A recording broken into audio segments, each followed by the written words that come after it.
Oke, Assalamualaikum warahmatullahi wabarakatuh. Waalaikumsalam Waalaikumsalam warahmatullahi warahmatullahi wabarakatuh. wabarakatuh. Ini terima kasih atas waktunya. Ini tidak mengurangi rasa hormat kepada Bapak Ibu Kepala Sekolah Gugus 8. Di sini kita ini sebenarnya pada awal ini kita masih uji coba Pak Buge. Jadi memang khusus Gugus 8, tapi tadi ada penyusup sedikit dari SD Kuno 2. Di sini nanti kita lebih ke sharing Pak Buge. Jadi mana-mana RHK yang bisa kita ambil, yang mudah kita ambil, intinya kita berkolaborasi dengan sesama guru yang ada di Gugus 8 ini. Ngoten Pak Buge. Jadi mboten usah tegang-tegang. Engko lek tegang-tegang pematerine yo tegang yo. Ngoten nggih. Niki saged dimulai nggih. Kula tak share Saged, screen riyen. nggih. Bisa Pak, ya. Bentar nggih, kula tak share screen. Sakit Pak Agus.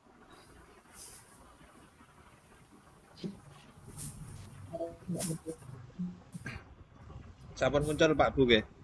Sampun muncul teng layar jenengan. Sampun, sampun. Sampun nggih. Pak. Ini sekilas Itu, Pak. saja. Ini sekilas saja, intinya kita sharing, kita belajar bersama. Walaupun di akhir sebenarnya juga akan ada sertifikat 3JP, tapi itu merupakan bonus Pak Buge. Jadi yang utama adalah ilmu yang kita dapat dari webinar ini. Jadi webinarnya ya udah abal-abal, tapi memang benar-benar kita lakukan. Ini yang pertama. Ini tidak usah saya jelaskan terkait mengapa transformasi pengelolaan kinerja, tidak usah. Di sini saya fokusnya langsung di sini saja Pak Bu.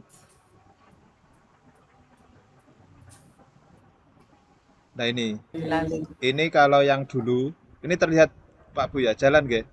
Jadi sebelumnya itu Jalan, nggih, jalan, Pak. Nggih. Jadi sebelumnya ini pegawai tersita waktu untuk urusan administrasi. Atasan dan Pemda mengevaluasi dokumen secara manual, sedangkan sesudahnya ini penyelarasan dan percepatan proses melalui teknologi dan terintegrasi pengelolaan kinerja daerah. Termasuk pegawai yang diukur pun kalau dulu kan hanya sekedar administrasi. Entah itu administrasi dari siapa, yang penting diambil atau di copy, namanya diganti nama kepala sekolah sudah. Tetapi kalau yang sekarang ini memang benar-benar ada indikator kinerjanya. Apakah tidak perlu administrasi pembelajaran? Tentunya tetap perlu Pak Bung. Nah, di sini ini yang menjadi membuka wawasan kita. Kadang setelah mendengar adanya PMM ini, target kita itu di pengembangan kompetensi yang nomor 2. Golek sertifikat, mencari sertifikat sana sini. Ngoten Pak Buge. Tapi tapi sebenarnya itu bukan hal utama Pak Buge. Jadi yang kita ubah mindset kita bahwa pengembangan kompetensi itu perlu bagi guru, tapi di sini dijelaskan itu hanya variabel pertimbangan saja, bukan variabel penilaian. Sebenarnya yang menjadi variabel penilaian nanti yang akan dinilai oleh Bapak Ibu Kepala Sekolah itu adalah praktek kinerja kita dan perilaku kerja. Jadi yang selama ini Bapak Ibu yang memang sudah mengenal namanya penilaian kinerja guru, nah itu kan ya kita tidak munafik, kita tidak intinya kan PKG selama ini hanya sekedar administrasi gitu. Jadi hanya sekedar administrasi, wis pokoknya baik. Dan kemarin saya memang share ada beberapa poin. Yang nomor 2 bahwa untuk pencairan tunjangan profesi guru itu dengan harus minimal untuk penilaian kinerja baik. Sebenarnya tidak saat ini saja Pak Bungge, tetapi memang dari dulu itu syarat untuk TPG cair itu harus penilaian kinerja guru itu harus baik. Tetapi memang kebanyakan dari kita tidak tahu prosesnya. intinya tahunnya kan seperti ini. Yang penting TPP cair itu bahwa tidak ada peran dari Bapak Ibu Kepala Sekolah. Jadi mulai dari sekarang itu kita diingatkan kembali, yaitu kembali bahwa peran Bapak Ibu Kepala Sekolah sebagai pimpinan sekolah itu sangat penting. Jadi yang selama ini pokoknya yang kebanyakan itu TPP itu yang mencairkan adalah Dinas Pendidikan dan bahkan atau Koordinator Wilayah UPSP. Ya memang benar untuk usulan itu dari Dinas Pendidikan, tapi selama tidak ada penilaian form 1D, kalau form 1D PKG-nya tidak baik, tentu kan tidak bisa cair. Nah, yang membuat form 1D di penilaian kinerja guru adalah kepala sekolah. Jadi yang sebelumnya itu, ini sebenarnya mengembalikan marwah kepala sekolah Pak Bu, ini yang ada Bapak Ibu Kepala Sekolah. Jadi itu bahwa kepada pimpinan itu kita loyal, kita melaksanakan apa yang menjadi visi misi sekolah itu sangat penting. Jadi yang menjadi variabel penilaian itu praktek kinerja, sedangkan pengembangan kompetensi yang Bapak Ibu lihat di PMM 32 poin itu hanya variabel pertimbangan saja. Misalkan saja praktek kinerjanya dan perilaku kinerja itu cukup, tapi di pengembangan kompetensi baik, maka guru atau kepala sekolah itu bisa membuat atau mengusulkan ya wes iki baik. Tapi bukan menjadi variabel penilaian yang utama. Terus nanti untuk selanjutnya bagaimana, ini menurut info bahwa di bulan Februari nanti di PMM itu juga akan muncul apa sih tindakan yang akan kita laksanakan setelahnya. Nah ini kan memang perencanaan itu sampai 31 Januari. Setelah itu nanti di PMM, di akun PMM Bapak Ibu akan ada petunjuknya. Apa yang akan kita lakukan yang di bulan Februari itu adalah observasi. Dan yang variabel penilaian berikutnya adalah perilaku kerja. Perilaku kerja ini sesuai tagline-nya Menpan RB, yaitu yang berakhlak, yaitu berorientasi pelayanan, akuntabel, kompeten, harmonis, loyal, adaptif, dan kolaboratif. Di sini tentu ada dialog, ada intervensi dengan kepala sekolah. Yang SKP sebelumnya apakah tidak ada? Sebenarnya di SKP sebelumnya itu ada Pak Bu, tapi di perilaku kerja ini hanya sekedar wis pokoknya enek.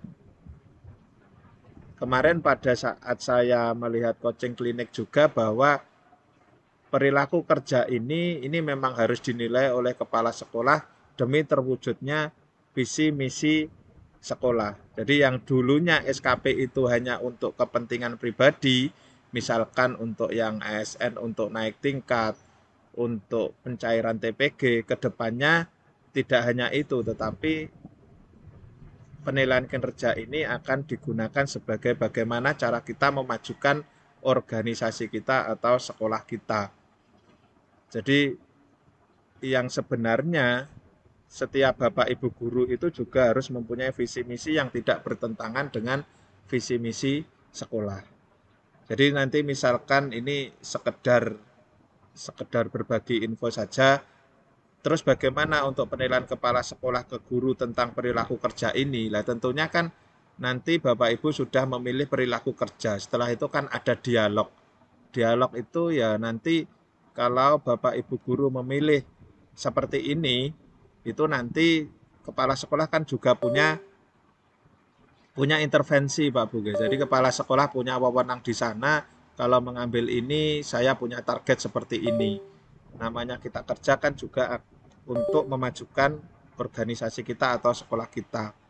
Nah, tentunya tidak mungkin jika kita nanti namanya manusia kan juga tidak luput dari salah, tidak akan sempurna. Misalkan seperti ini tentang loyalnya, misal tentang perilaku kerja yang loyal. Di sini mungkin Bapak Ibu Kepala Sekolah bisa memiliki rubrik penilaian yang nanti akan menjadi dasar kepada Bapak Ibu guru untuk menilai. Jadi kalau yang dulu itu berdasarkan rasa enak dan tidak enak, tetapi tidak ada yang misalkan kerjanya bagus, itu nilainya tetap baik saja. Yang nilainya tidak bagus juga tetap baik. Nah, di sini karena kan ada unsur ndak enak, ini termasuk engko gandenge rezekine. Tetapi kepala sekolah juga harus punya rubrik penilaian seperti kita guru ke murid, dan murid atau guru atau kepala sekolah juga berhak tahu. Misalkan di loyal. Di situ dalam 1 bulan misalkan kepala sekolah menargetkan bahwa untuk kehadiran di atau ketidakhadiran di sekolah misalkan 4 hari dalam 1 bulan. Nah, di situ jika Bapak Ibu guru hadir secara penuh selama 1 bulan, kan tentu juga tidak pas kalau hanya dinilai baik atau sesuai ekspektasi. Jadi Bapak Ibu kepala sekolah juga akan berani menilai Bapak Ibu menjadi di atas ekspektasi. Yang selama ini SKP kan hanya semua sesuai ekspektasi saja. Tetapi kalau ada yang Bapak Ibu guru sudah ada kesepakatan bahwa tidak masuk maksimal 4 hari, ternyata tidak masuknya 5 hari. Kalau nanti sama Bapak Ibu kepala sekolah diberi nilai cukup, kita juga harus sadar diri, oh ternyata memang saya nilainya seperti itu. Kalau nanti tidak ada diberi apresiasi bagi guru yang masuk selama 1 bulan terus sama dinilai baik, tentunya kan juga ada rasa ketidakadilan. Lek ngono, wis gantiannya golek jadwal 3 hari tidak masuk seperti itu. Jadi harus ada pembeda antara yang baik dan tidak baik. Tapi diharapkan karena di sini kan kepala sekolah juga punya hati nurani dan pikiran juga. Jadi misalkan kan tidak mungkin targetnya 100% kan tidak mungkin. Misal mempunyai target 70% kehadiran atau berapa. Kan juga pas masih ada toleransi yang nanti disepakati. Memang kalau tidak sepakat aku lek 3 ketidikan lah, itu nanti mencari kesepakatan piro pase antara guru dan kepala sekolah. Jadi semuanya enak, semuanya bisa berjalan. Lalu nanti ada dokumen akuntabilitas. Ini tidak dinilai tapi wajib dikumpulkan Pak Bu. Ini misalkan seperti KOSP. KOSP itu nanti di rangkuman setiap guru akan muncul untuk mengumpulkan KOSP dan daftar hadir. Menurut info yang terakhir itu kalau kepala sekolah sudah mengupload nanti otomatis di guru. Tapi kalaupun nanti guru tidak terupload maka setiap guru harus mengupload itu. Dan dokumen ini untuk Bapak Ibu guru tidak perlu bingung.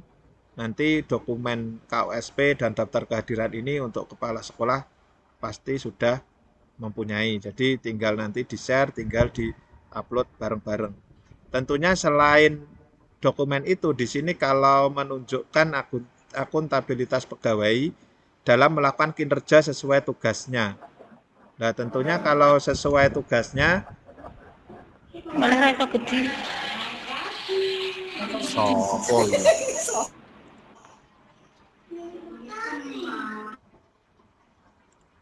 Jadi kalau sesuai tugasnya itu jangan dikira terus berarti tidak enak RPP, tidak ada silabus, tidak ada TP, CP, itu tetap ada Pak Bu. Namanya kan nanti diobservasi oleh kepala sekolah ke kelas.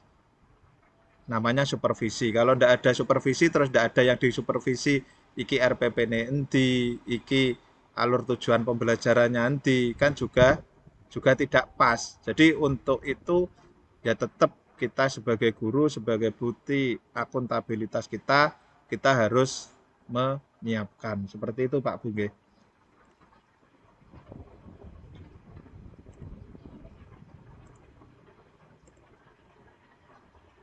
Nah, ini untuk variabel pengelolaan kinerja, ini yang dinilai adalah praktek kinerja yang dilakukan guru dan menjadi prioritas peningkatan kinerja berdasar observasi kinerja. Untuk kepala sekolah juga seperti itu. Pengembangan kompetensi ini hanya dipertimbangkan. Perilaku kerja ini dinilai.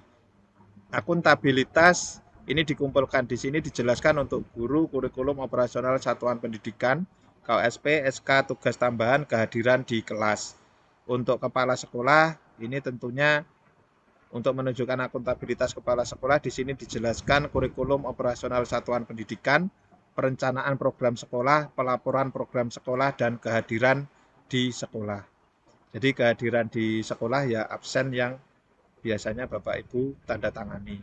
Itu yang termasuk dokumen yang disiapkan kepala sekolah dan guru. Walaupun di sini guru tidak ada namanya RPP atau administrasi kelas, tetapi namanya diobservasi oleh kepala sekolah atau disupervisi, tentunya kita juga harus menyiapkan. Di praktek kinerja seperti ini Pak Bu, jadi tidak hanya sekali terus dinilai langsung, juga tidak seperti itu. Yang pertama diskusi, kemudian observasi, kemudian kalau sudah diobservasi tentunya kan Bapak Ibu Guru juga tidak mungkin secara maksimal. Pasti ada kekurangan, namanya orang kan pasti juga ada kekurangan. Terus nanti ada diskusi tindak lanjut, ada yang kurang refleksi kita. Ini biasanya di pendidikan guru penggerak itu memang setiap kegiatan itu harus ada refleksi Pak Bu. Jadi apa kekurangan kita nanti ya kita perbaiki. Namanya manusia tentu tidak selalu sempurna. Kemudian ada upaya tindak lanjutnya, kemudian ada refleksi. Jadi selama bulan Februari, Maret, April, Mei, Juni itu nanti itu merupakan siklus pengelola praktek kinerja. Jadi tidak hanya satu kali dilihat terus nilainya titik tidak seperti itu. Makanya selalu ada perbaikan. Jadi bagi Bapak Ibu Guru kalau ini namanya dipersulit juga tidak juga. Tetapi kita lebih ke membenahi kelas kita lebih ke murid kita. Kemarin di coaching klinik oleh BBGP Jawa Timur itu memang mindset kita memang harus kita ubah Pak Bu. Kalau kita lihat banyak guru berprestasi bahkan bisa menjadi instruktur nasional, tetapi kalau ditanya kerjanya apa dan kebanyakan memang ya ini ya memang harus kita akui bahwa guru yang aktif di luar kadang jarang ada di kelas. Tapi untuk di penilaian pengelolaan kinerja ini yang selalu ditanyakan itu kita sebagai guru itu bukan apa kerja kita, tapi dampak kita untuk murid itu apa. Jadi semua kegiatan kita itu harus berdampak pada murid. Jadi memang mengembalikan yang pendidikan dulu itu hanya sekedar administrasi, di pengelolaan kinerja PMM ini memang kita harus mementingkan kebutuhan murid. Namanya diobservasi kan tentu kita pasti menyiapkan namanya media pembelajaran, metode pembelajarannya bagaimana. Namanya nanti akan diobservasi kepala sekolah kan, kalau hanya metodenya ceramah kan juga tidak pas. Jadi yang menjadi dasar ini untuk pengelolaan kinerja ini yang didengung-dengungkan adalah apa dampak kita bagi murid. Kita punya dampak atau tidak? Kalau selama tidak punya dampak berarti kita belum bekerja. Kita digaji oleh pemerintah. Ini mohon maaf yang ASN maupun yang guru honorer kita digaji dengan sekian itu. Mari kita refleksi diri apa yang sudah kita beri untuk sekolah kita, untuk peserta didik kita. Jadi kita memang harus untuk kepala sekolah, untuk guru kita harus memikirkan murid Pak Bu. Jadi semua kegiatan harus punya dampaknya kepada murid, tidak hanya sekedar wis yang penting laku, yang penting lancar, TPP lancar, gaji lancar, wis beres. Tidak seperti itu. Dan insya Allah kalau namanya berdampak itu nanti kan sesuai dengan instruksi Pak Orwell, secara nggak langsung nanti kalau kita berdampak murid kita akan berkembang, akan bisa saja bisa menambah murid kita di kelas 1 atau murid kita akan semakin bertambah. Nah itu sebagai refleksi kita. Jadi seperti itu untuk penilaian kinerja. Ini di sini dijelaskan untuk diskusi persiapan itu bulan Februari. Maksudnya nanti mata pelajaran apa yang akan diajar, metodenya bagaimana. Jadi ini jangan dibuat tegang Pak Bu. Jadi namanya dengan guru dan kepala sekolah ya sebagai atasan kita berdiskusi apa baiknya supaya pembelajaran kita nanti berdampak bagi murid. Di bulan Maret observasi kinerja dan diskusi tindak lanjut. April dan Mei upaya tindak lanjut. Jadi yang menjadi penilaian nanti adalah di Juni ini Pak Bu. Jadi bukan sekali masuk, ini nilainya 50, terus diupload, TPP ku tidak cair. Tidak seperti itu Pak Bu. Jadi selalu ada refleksi, selalu ada perbaikan. Jadi kurangnya ini loh, biasanya kita mengajar itu kalau tidak dilihat, itu ya wis merasane bener 100% wis apik lek ku ngulang. Tetapi jika kita nanti dilihat atau diobservasi oleh guru atau kepala sekolah, tentunya kekurangan-kekurangan itu akan terlihat yang nantinya memang benar-benar bisa berdampak bagi murid dan bisa memajukan sekolah kita masing-masing. Nah, jadi seperti ini diskusi persiapan, observasi kinerja, diskusi tindak lanjut, upaya tindak lanjut, dan refleksi tindak lanjut. Ini untuk materi ini nanti bisa saya share Pak Buge. Sasaran ini untuk guru memang ada 8 subindikator ini untuk pembelajaran yang nantinya di PMM Bapak Ibu akan muncul juga. Untuk kepala sekolah juga ada 8 indikator ini. Kalau guru kan lebih ke kelas gitu Pak Bu. Kalau kepala sekolah berarti lebih ke sekolah, bagaimana menghidupkan sekolah agar bisa lebih diminati oleh masyarakat secara luas. Ini seperti ini untuk kepala sekolah. Perilaku kerja. Nah, di sini dijelaskan perilaku kerja ini termasuk yang dinilai Pak Bu. Jadi kalau yang pengembangan kompetensi yang sertifikat itu hanya pertimbangan saja, perilaku kerja ini yang dinilai. Jadi yang dulunya itu semuanya sama. Ini mungkin yang jadi operator tentu kan juga tahu. Lek namanya tidak dinilai karena nilainya abal-abal kan kalau memberi di atas ekspektasi kan juga tidak berani. Tapi kalau memang benar-benar dilaksanakan, kalau memang benar-benar kinerjanya seperti itu, tentu kepala sekolah juga berani untuk memberi nilai di atas ekspektasi. Kalaupun ada monef, itu kan juga ada bukti-buktinya. Saya berani memberi di atas ekspektasi dengan alasan seperti ini memang karena dilakukan Pak Bu. Yang sebelumnya tidak dilakukan ya tentu kita tidak berani. Ini untuk perilaku kerja ada 7 yang berakhlak tadi. Pengembangan kompetensi. Di sini pengembangan kompetensi hanya dipertimbangkan Pak Buge. Hanya dipertimbangkan. Nah, salah satunya ini kita di gugus 8 membuat kombel gugus 8 ini memang sarana di situ nanti untuk sertifikat-sertifikat kita tidak perlu mencari dari luar, tetapi kita juga tidak abal-abal memang kita nanti melakukan. Dan yang menjadi narasumber nanti setelah acara ini tadi memang tujuannya kita berdiskusi setelah ada kombel ini nanti narasumbernya diusahakan bergantian Pak Bu, tidak hanya saya sendiri. Dan itu berbagi praktek baiknya, mungkin berbagi praktek untuk pertemuan kedepannya, berbagi praktek baik di SD 30 Sari, di SD 1 Pulau Sari, itu disilahkan. Jadi yang menjadi narasumber pun nanti di RHK untuk pengembangan kompetensi juga ada kelebihan Pak Bu. Jadi kita namanya di tagline-nya gugus 8 yang kemarin adalah berkolaborasi, jadi seperti itu. Jadi kita lebih ke sharing, tidak ada yang lebih unggul, tidak ada yang lebih tahu dulu, tetapi apa hal-hal baik, praktek baik di sekolah lain yang nanti bisa kita adaptasi atau bisa kita ATM gitu.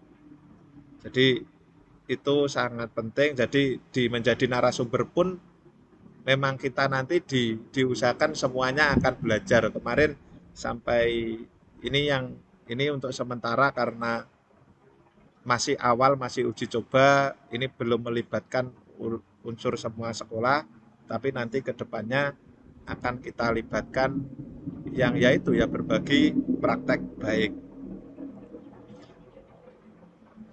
Ini termasuk pengembangan kompetensi yang biasanya diburu guru-guru, tapi ini sebenarnya tidak usah dipikir panjang-panjang Pak Bu. Sepenting duit sertifikat 32 poin, wis selesai, tidak usah muluk-muluk terlalu banyak, terlalu tinggi.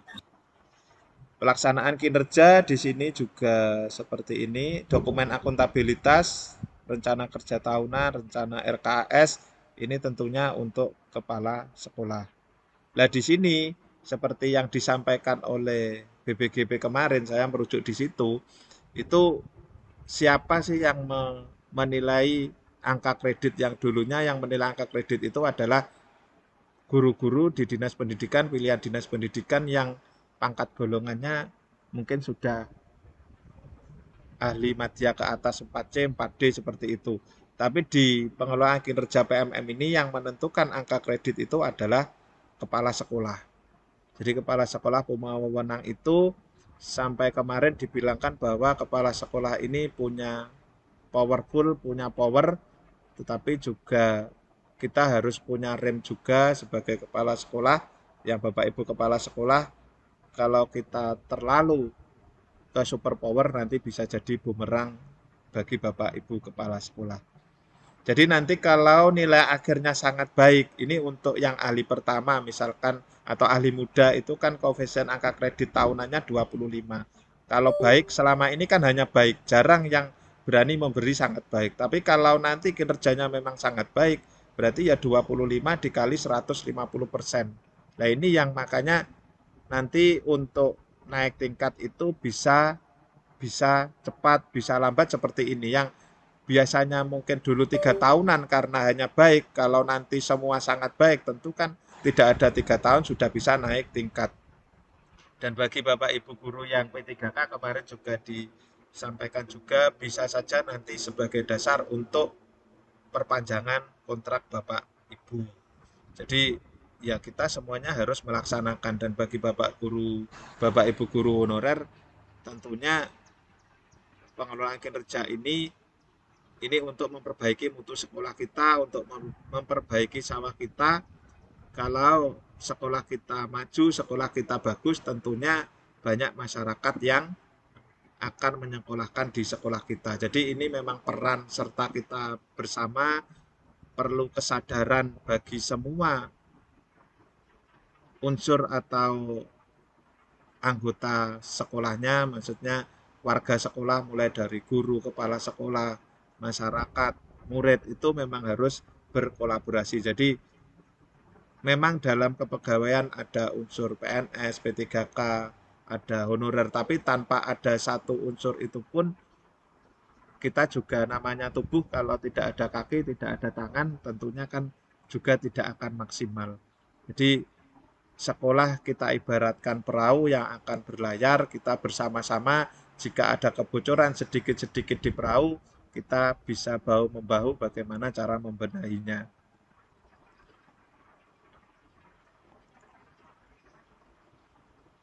Ini sekilas tentang itu.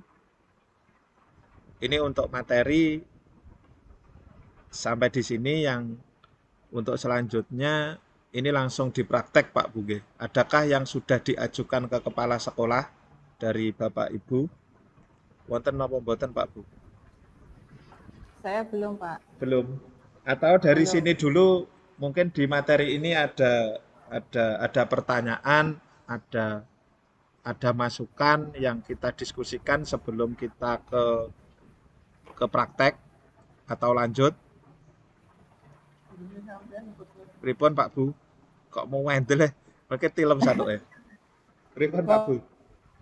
Pertanyaan, Pak Monggo. Agus mau buka sesi tanya jawab. Monggo terkait itu Mungkin tadi 3 maksudnya yang atau kurang 4 paham. orang. Nggih. Nggih mengke lek ndak iso ya bareng-bareng digoleki ngoten to. Kalau ada pertanyaan, raise hand riyen nggih. Nggih, monggo raise hand.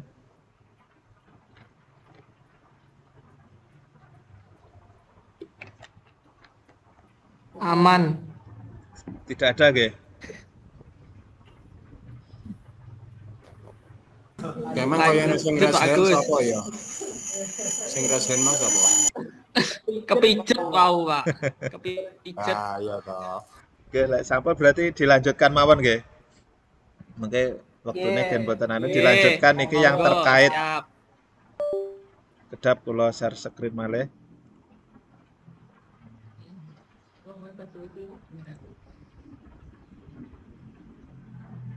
Mati ya.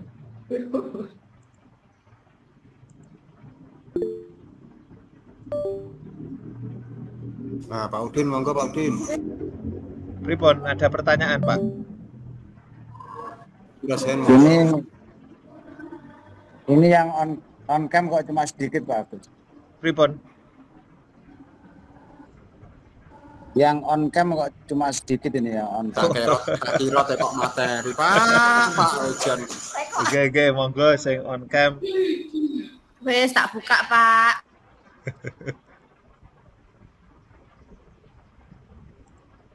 Sampun, kula pun on cam ya.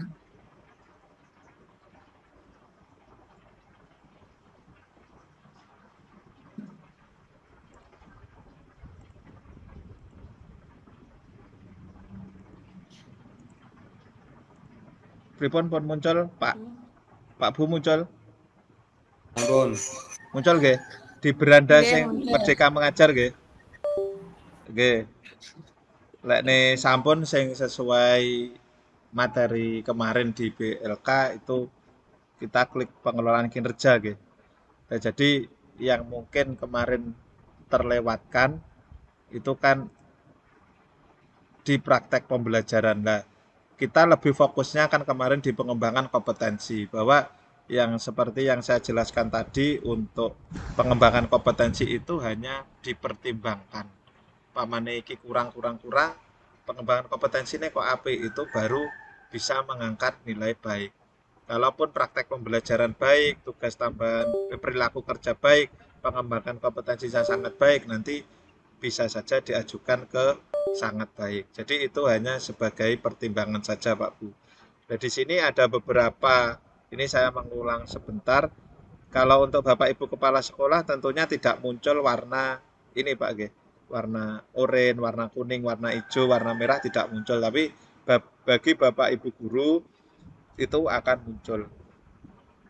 Lalu bagaimana cara memilihnya? Kemarin ya kita semuanya tidak tahu. Cara memilihnya yaitu kalau ada yang merah, pilih yang merah, Pak Bu. Kalau bisa ini, kalau saran itu semua kan juga tidak tahu, namanya juga jaga-jaga.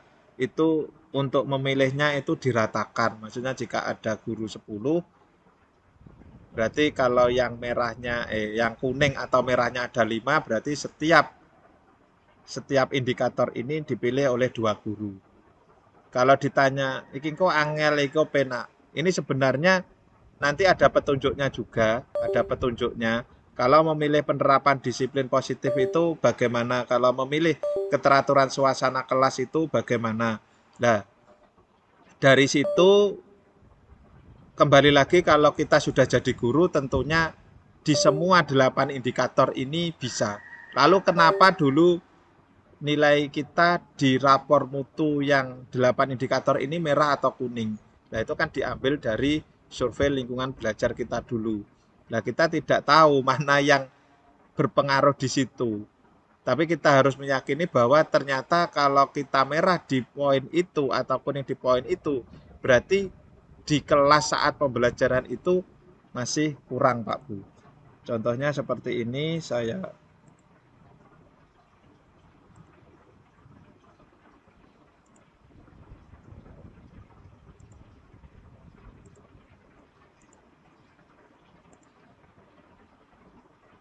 nah, di sini Pak Bu. Nah, ini misalkan kita memilih penerapan disiplin positif. Nah, nanti pada saat observasi di kelas, apa yang harus kita lakukan? Ya sebenarnya kalau mengajar ya biasa Pak Bu, ada RPP, nanti dilihat. Tapi di RPP itu di langkah-langkah pembelajarannya harus dimunculkan ini Pak Bu, perilaku yang diobservasi. Termasuk Bapak Ibu Kepala Sekolah pun kalau bukan yang diobservasi ya tidak perlu dinilai Pak Bu. Jadi kabeh dinilai tidak. Jadi yang ditekankan, yang dinilai adalah yang menjadi fokus pilihan guru. Misalkan seperti ini untuk disiplin positif, perilaku yang dianjurkan. Guru mengajak peserta didik melakukan refleksi dinamika kelas. Nah, tentunya kalau dulu Bapak Ibu kurang atau kuning atau merah, itu bisa dicerminkan Bapak Ibu guru tidak pernah melakukan refleksi kepada kesepakatan kelas. Ya wis ulang pokok lebu, diulang, doa, materi dibuka seperti itu. Guru menunjukkan kesediaan mendengarkan pandangan peserta didik. Jadi kita kalau dalam pendidikan guru penggerak itu namanya berhamba pada murid. Jadi yang kita layani itu adalah murid. Nah, ini guru mungkin kita kurang interaktif, kurang bisa menerima, bisa menerima masukan anak kecil, sing kita masih berpikir bahwa orang dewasa yang selalu benar. Tapi tidak seperti itu Pak Bu. Anak sekarang juga masih punya keinginan, punya. Jadi kita sebagai guru harus mendengarkan, jangan melihat anak didik kita, siswa kita itu adalah kertas yang kosong, yang tidak tahu apa-apa, sing ngiseni mek kita. Jangan seperti itu, karena perkembangan teknologi maupun apapun itu tentunya kita bisa saja lebih ketinggalan dari peserta didik kita. Kemudian guru melakukan penguatan positif, ini seperti itu. Nanti saya share. Nah ini silahkan mau mengambil yang mana. Tentunya ini merupakan aktivitas yang sering Bapak Ibu lakukan di sekolah, di kelas saat ngajar. Jadi namanya aku kok milih angel apa ndak, penak apa ndak. Sebenarnya bukan masalah penak atau tidak. Tapi itu yang menjadi makanan Bapak Ibu setiap hari. Ini keteraturan suasana kelas. Contohnya guru memanggil murid dengan menyebut namanya. Guru menyampaikan harapan positif terhadap kelas. Misalkan kan saat kita nah ini yang biasanya yang pada saat PPG itu kan, ini Bapak Ibu yang baru PPG itu kan pasti sebelum pembelajaran harus menyampaikan tujuan pembelajaran. Nah ini diakui atau tidak memang wis baru PPG tidak pernah menyampaikan itu. Padahal kan itu penting, tujuan pembelajaran kita nanti seperti ini loh. Jika kita mempelajari ini, apa sih kegunaannya untuk kehidupan nanti? Apakah gunanya untuk kehidupan lah? Jadi anak bisa tergugah, wah aku bakno lek sinau iki, mempelajari iki, gunane engko tinggi iki. Lah, ada pertanyaan pemantik, wah iki lho gunane dibuat inilah. Memang yang menjadi refleksi kita selama ini, ngulang ya wis kuwi diulang, gunane tinggi apa golek dhewe. Seperti itu. Lah, apa tujuannya menyampaikan tujuan, menyampaikan pertanyaan pemantik Pak Bu? Tujuannya tentunya adalah membuat anak semangat Pak Bu. Lek pamane cocok karo bakna tinggi kuwi, kan malah semangat mengikuti pelajaran. Jadi ndak malah wis pokok tak rungokne, wis mbah iso apa ora turu. Nah, itu yang menjadi PR kita semua. Dan bukan Bapak Ibu saja, maksudnya saya sendiri pun juga seperti itu. Semuanya masih berproses untuk menjadi lebih baik. Yang selama ini ternyata kita itu masih salah, kita itu masih menganggap murid itu tidak bisa, menganggap murid itu kertas putih, menganggap murid itu wis pokoknya kudu manut karo guru. Jadi tidak seperti itu. Misalkan lagi untuk umpan balik konstruktif, guru memberi umpan balik dengan menyebut spesifik bagian tugas. Jadi kalau ada murid yang mau mengerjakan tugas ini, itu harus diberi umpan balik, tidak sekedar wis nilainya sakmene. Kadang bahkan memberi tugas wakeh tanpa dicocokkan, tanpa dinilai lah. Itu yang membuat murid menjadi malas belajar juga. Perhatian dan kepedulian, guru memberikan perhatian penuh ketika peserta didik berbicara. Lah kadang kan kita sebagai guru yang kadang lupa peserta didik itu wis pokoknya ndak iso. Jadi pas dia menyampaikan pendapat itu ndak kita dengar, wis kuwi keliru. Cara ibaratnya itu yang paling banyak makan garamnya, asam garamnya guru, murid tidak ngerti. Tapi tidak seperti itu Pak Bu. Jadi sekarang ada namanya YouTube, ada namanya media sosial banyak, bisa saja itu anak yang lebih tahu.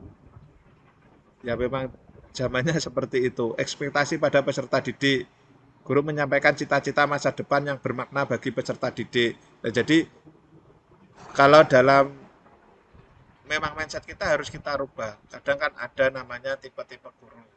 Nah, kita harus tipe yang bagaimana, jangan tipe yang penghukum, jangan tipe membuat rasa bersalah. Guru mendiskusikan harapan positif. Jadi memang guru itu namanya guru SD, apalagi kan memang semuanya Pak Bu, bisa jadi guru bimbingan, konseling juga. Jadi mendiskusikan harapan positif peserta didik. Yang kalau didengung-dengungkan di kurikulum Merdeka itu pembelajaran berdiferensiasi. Jadi kita mengenal karakter peserta didik. Ini nanti bisa Bapak Ibu lihat.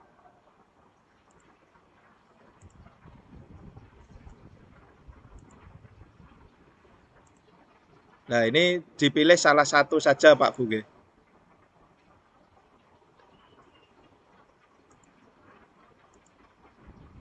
Ini dipilih salah satu saja, kemudian ke pengembangan kompetensi. Nah, ini yang utama ini terus memilih yang mana, RHK yang mana yang kira-kira kita bisa. Untuk saat ini karena kita masih awal Pak Bu, kita masih awal,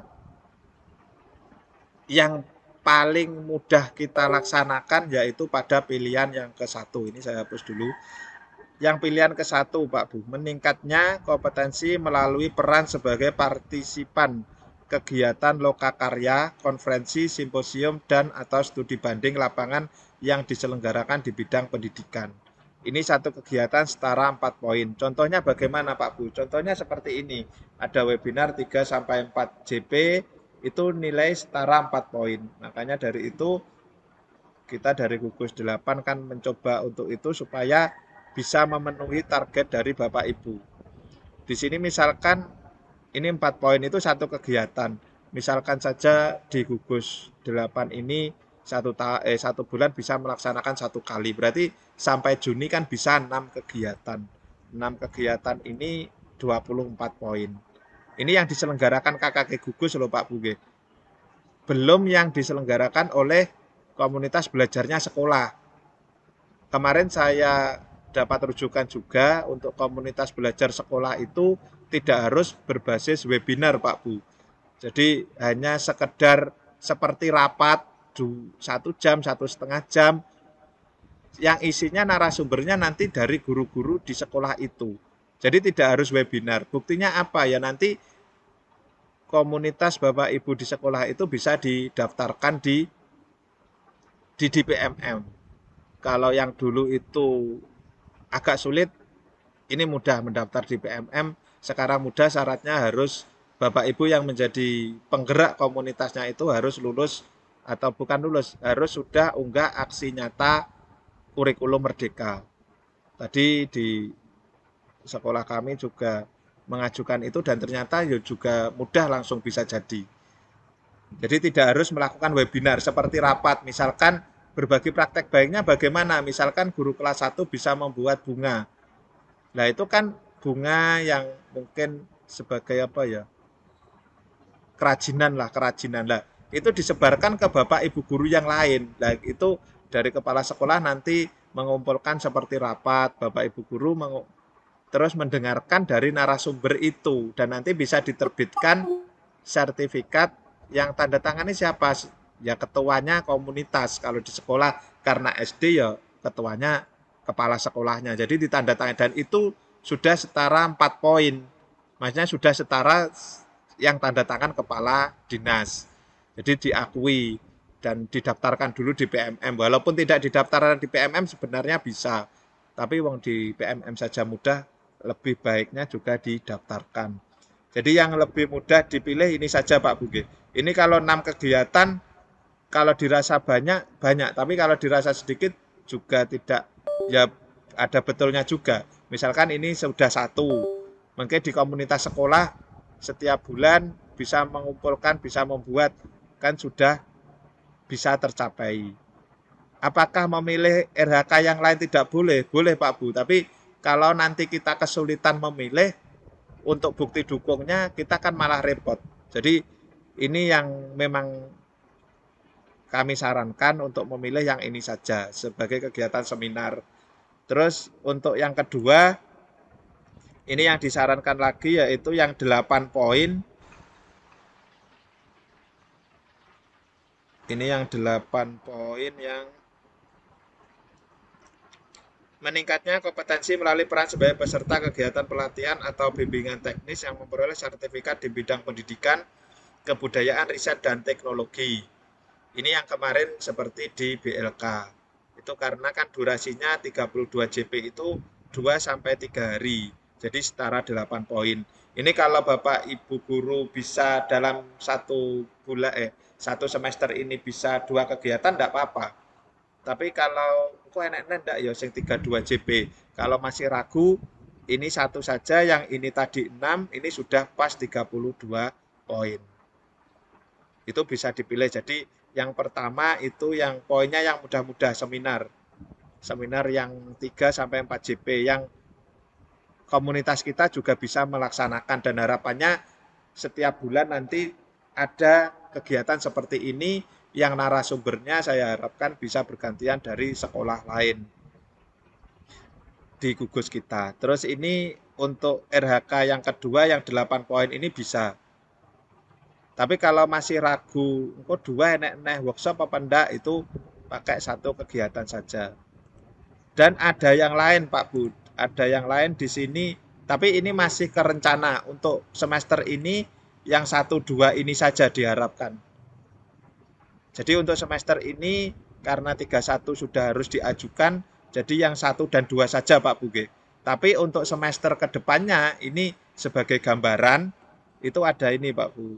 Ada, kalau perangkat ajar ini sebenarnya 24 poin, tapi syaratnya harus sudah terkurasi oleh PMM. Maka dari itu pelatihan mandiri PMM-nya piye? Pelatihan mandiri PMM-nya juga tetap jalan supaya bisa kita tidak semester depan tidak megur golek sertifikat tok, tapi bisa berperan ke hal yang lain. Misalkan ini juga, ini 36 poin Pak Bu, ini agak banyak. Meningkatnya kompetensi melalui peran sebagai penggerak komunitas belajar dengan mengadakan minimal 3 kegiatan berbagi praktek baik. Misalkan seperti ini Pak Bu, seperti di KKG Gugus 8 ini. Ini kan yang menjadi penggerak, itu kan ada ketua, wakil ketua, sekretaris yang mengadakan webinar ini. Itu kalau sudah kita mengadakan minimal 3 kegiatan berbagi praktek baik, itu sudah setara 36 poin. Nah nanti di sertifikatnya, maka dari itu di sertifikatnya nanti akan ada pilihan sebagai peserta, sebagai penggerak, atau sebagai narasumber. Dan ini yang menjadi sisi lebih Bapak Ibu. Jangan kok, lah gugus 8 wis enek penggerak, lah aku piye lah. Di sini tadi kan Bapak Ibu Kepala Sekolah juga sudah punya infonya bahwa untuk satu sekolah itu harus membuat komunitas belajar. Lah di situ Bapak Ibu bisa menjadi penggeraknya. Yang menjadi kepala sekolah, menjadi ketuanya itu sudah bisa. Terus nanti ada wakil ketua, ada sekretarisnya. Nah tentu misalkan saya kan sudah di gugus 8 ya. Itu jadi saya juga tidak akan mengambil di SD. Itu akan diberikan ke guru yang lain. Jadi Bapak Ibu guru kepala sekolah itu bisa membuat komunitas belajar dan menjadi penggeraknya di situ. Syaratnya hanya sampai aksi nyata kurikulum merdeka. Nanti untuk caranya mungkin atau bisa lagi kita sharing atau Bapak Ibu browsing di YouTube juga banyak. Jadi ini agak mudah. Terus yang sebagai narasumber Pak Bu. Nah ini harapannya yang sebagai narasumber, kalau memang Bapak Ibu siap, di semester ini bisa Pak Bu. Kita bisa mewadahi di gugus 8 ini, Pak saya bisa menjadi narasumber di webinar selanjutnya. Nah silahkan dipilih ini. Bentar, yang ini adalah yang, nah ini, meningkatnya kompetensi melalui peran sebagai narasumber berbagi praktek baik dalam kegiatan yang terkait implementasi kurikulum merdeka. Ini berdurasi 2-3 jam. Jadi misalkan saya seperti ini saya bisa memilih sebagai narasumber berbagi praktek baik Pak Bu, 8 poin. Jadi selain yang 2 tadi, misalkan Bapak Ibu guru di semester ini punya praktek baik di sekolahnya, entah itu terkait P5 atau apapun itu, yang nanti bisa kita wadahi. Jadi narasumbernya tidak hanya orang-orang itu saja. Itu bisa dipilih ini Pak Buge. Jadi misalkan Pak aku gelem jadi narasumber berbagi praktek baik di seminar berikutnya. Ya kita akan laksanakan seminarnya, nanti yang mengisi sebagai narasumber Bapak Ibu. Dan nanti di sertifikatnya itu Bapak Ibu bukan sebagai peserta, tapi sebagai narasumber berbagi praktek baik. Itu sudah 8 poin. Nah, yang direncanakan di gugus 8 ini kan ya setidaknya minimal 1 bulan ada 1 webinar. Berarti kan nanti ada 6 webinar. Minimalnya kan ada 6 webinar. Kalau Bapak Ibu guru, aku pengen ndang oleh 2 minggu sekali. 2 minggu sekali juga enggak apa-apa Pak Bu. Jadi yang ini disarankan terbatas nggih. Jika ada yang mau sebagai narasumber, ini 8 poin. Di semester ini diajukan di RHK bisa Pak Bu. Direncanakan di RHK bisa.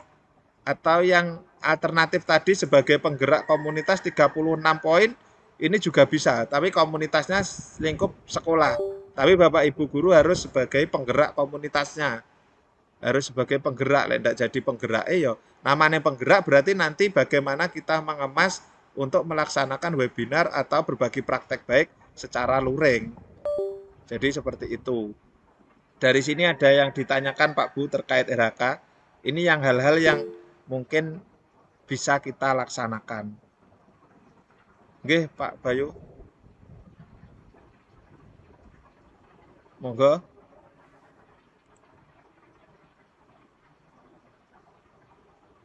Pripun?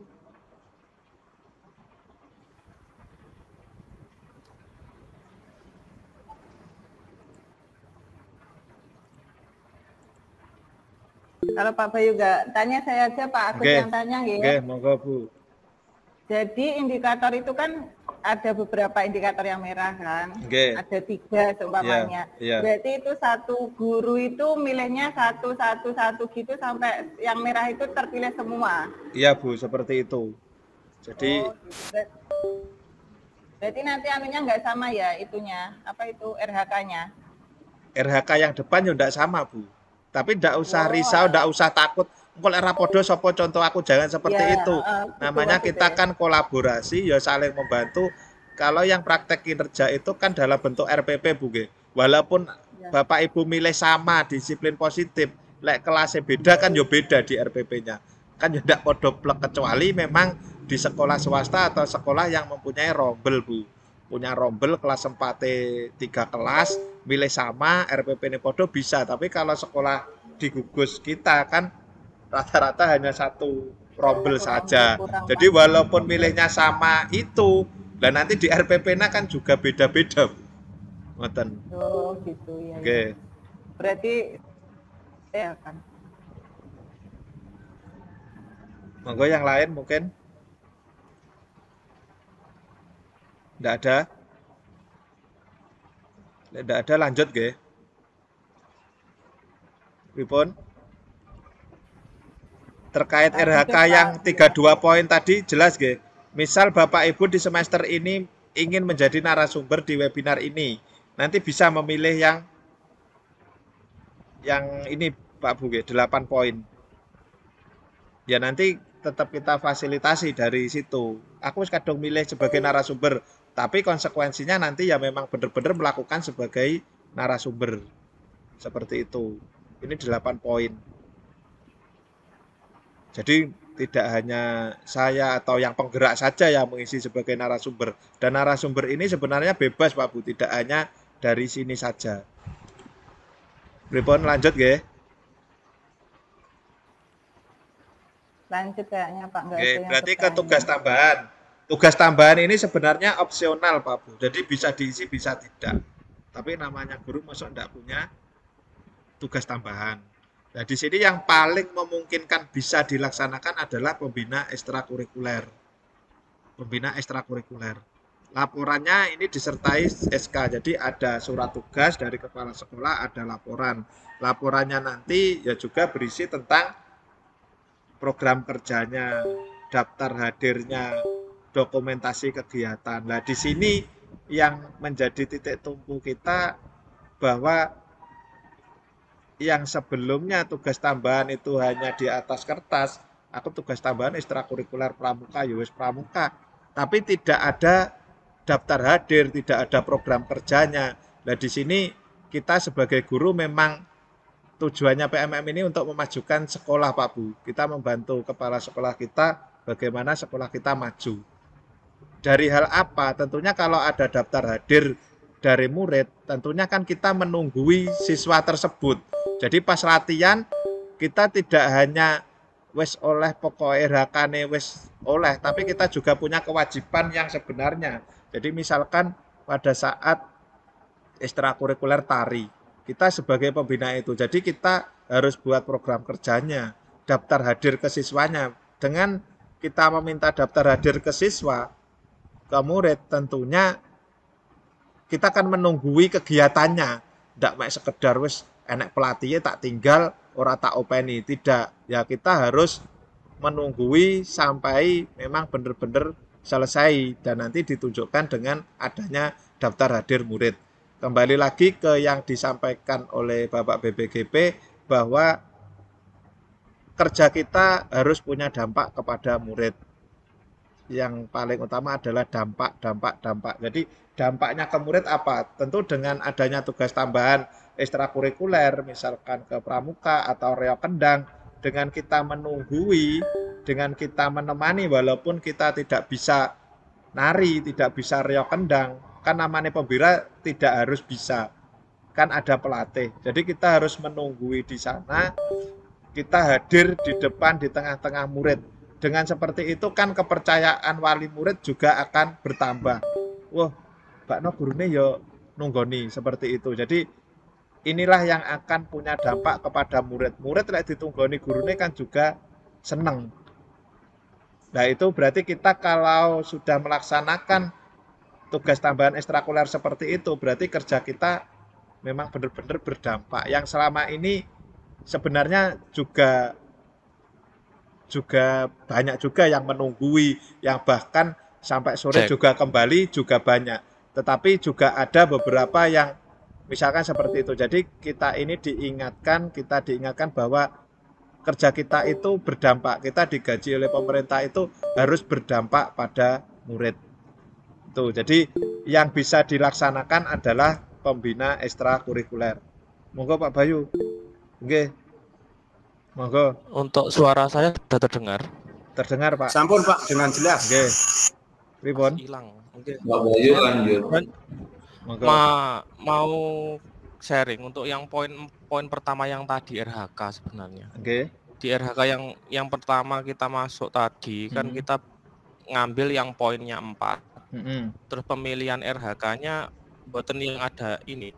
Di situ kan ada berbagai praktik baik itu Pak Agus. Coba kembali ke yang awal. Simpan niku.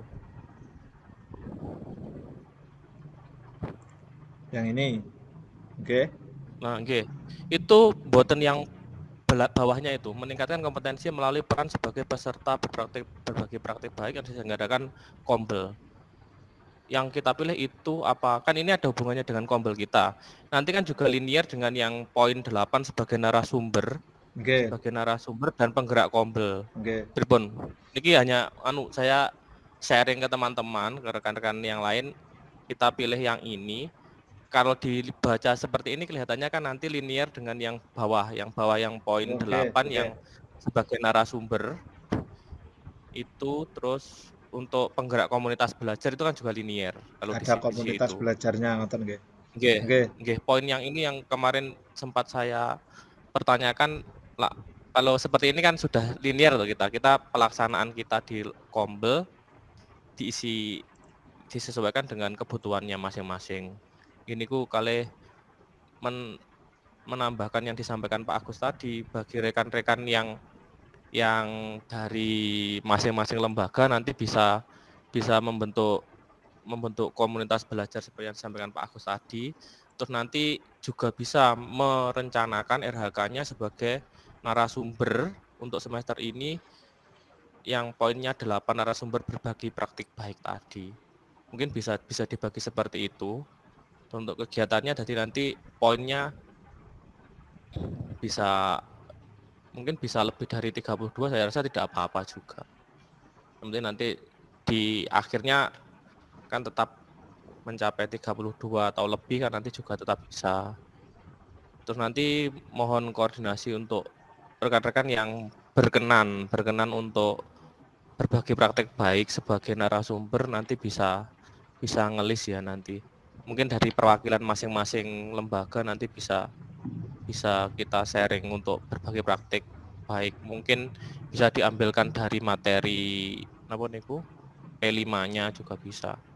Ini ku bagus. Mungkin masuk yang catatan saya tadi.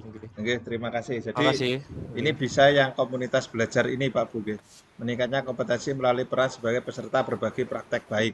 Jadi sekali lagi berbagi praktek baik itu jangan berpikir yang terlalu tinggi Pak Bu. Sing muluk-muluk Pak iki piye kuduan. Misalkan di Pak Masbir ini di olahraga nggih. Jadi ya berbagi praktek baik ngene lho carane poli sing apik iki ngene iki. Lah kita misalkan diberi berbagi praktek baik oleh Pak Masbir sebagai narasumber iki carane poli iki ngene iki lho sing apik. Iki ngene-ngene iki teknisnya ngene iki. Nah, kita kan jadi tahu di gugus 8 ini kan jadi tahu yang nanti bisa kita kembangkan di situ. Ngoten Pak Bir nggih. Nggih Bu Tria. Pak, kalau kan ini toh satu kegiatan berdurasi 2 sampai 3 jam. Nggih. Itu satu pembicara apa bisa seumpamanya dalam waktu 2 sampai 3 jam ini 2 pembicara. Oh, ngoten. Kalau dilihat kan kalau bukti dukungnya di sini kan sertifikat, Bu. Tentunya kan tidak tahu ini pembicaranya 2 atau 3 kan juga tidak tahu atau hanya 1. Tapi yang jelas kan sebagai narasumber. Jadi kalaupun nanti dalam 3 JP atau 4 JP diisi 2, saya rasa kok enggak apa-apa. Tapi nggih 2 nggih maksimal. Engko lek digawe papat mek gor 15 menitan ngisi nopo niku kan ngoten.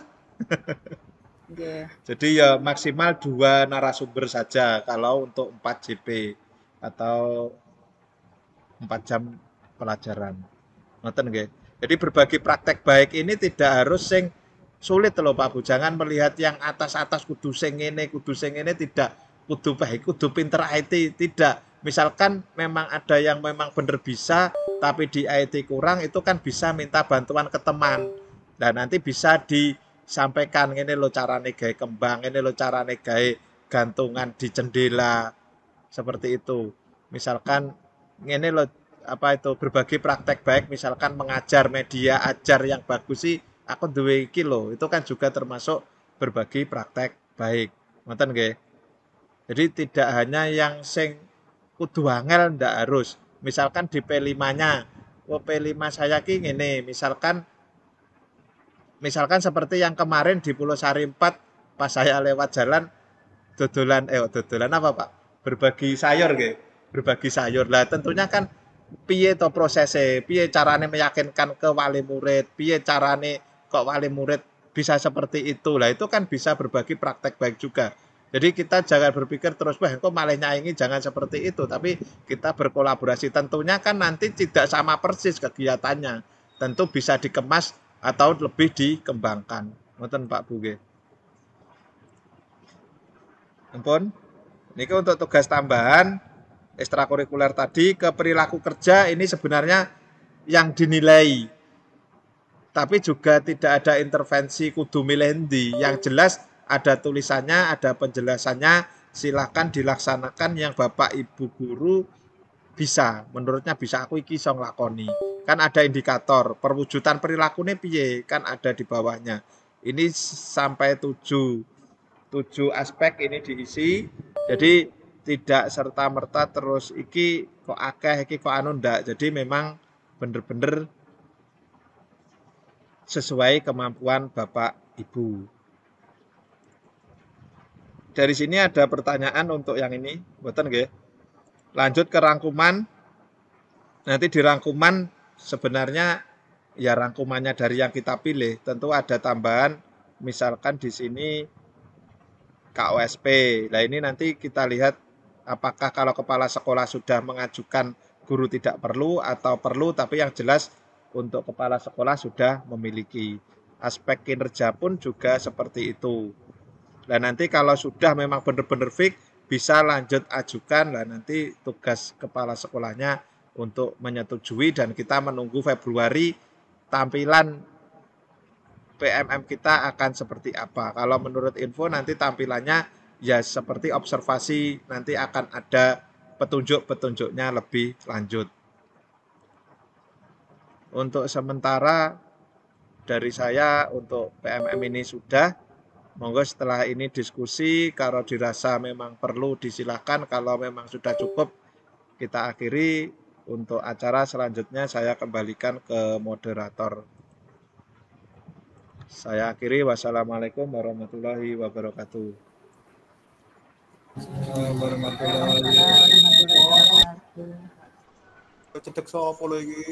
Waalaikumsalam warahmatullahi wabarakatuh. Sun bagus. Terus ini saya mau bertanya sebentar ya Pak ya. Kalau nanti saat RHK sudah diajukan, itu apa bisa dibenahi lagi RHK-nya? Pun niku Bu. Iya. Sebenarnya kalau RHK sudah diajukan itu sebenarnya juga bisa Bu. Nanti kan misalkan di kepala sekolah tidak cocok. Misalkan RHK-nya kadung milih seperti yang disampaikan Pak Arfan kemarin, kadung milih guru penggerak. Sebenarnya enggak. Kan kepala sekolah bisa mengembalikan, loh iki kok milih RHK guru penggerak, wong ora melu guru penggerak. Lah itu nanti, tapi untuk Januari ini enggak bisa Pak Bu. Jadi nanti ya Februari pada saat dialog observasi itu. Ngoten Pak Bu. Monggo Bapak Ibu kalau ada yang bertanya silakan raise hand dulu.